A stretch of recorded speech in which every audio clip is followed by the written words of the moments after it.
జీవితాలు ఎలా ఉంటాయంటే డబ్బులు ఇచ్చి వాళ్ళకి మనం వాళ్ళ ఇంటికి డబ్బులు ఇచ్చి వాళ్ళకి కొనుక్కొని వాళ్ళ ఇంటికి వెళ్ళాలి. మనం బాధ్యతలు కావాలన్నా మనం డబ్బులు ఇవ్వాలి.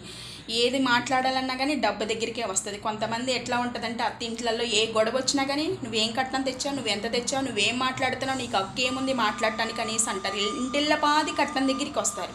వాళ్ళ పిల్లలు తెచ్చారా అంటే తెచ్చేది లేదు. ఎదుట ఆడపిల్ల మీద పడి ఏడుస్తూ ఉంటారు, నువ్వెంత కట్నం తెచ్చావు అనేసి.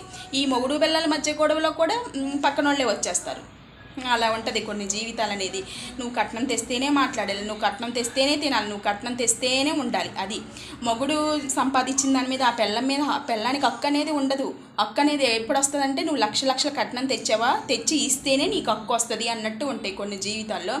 అలాంటి వాళ్ళకి కర్మ అనేది ఎప్పుడూ తగులుతూనే ఉంటుంది. కర్మ ఎవరిని వదిలిపెట్టదు, చిన్న పెద్ద అనేది ఎవరిని వదిలిపెట్టదు. ఎందుకంటే వాళ్ళ కడుపుని పిల్లలు పుడతారు కదా, వాళ్ళకు కూడా అలాంటి బాధలు వస్తే కానీ అప్పుడు తెలుస్తుంది.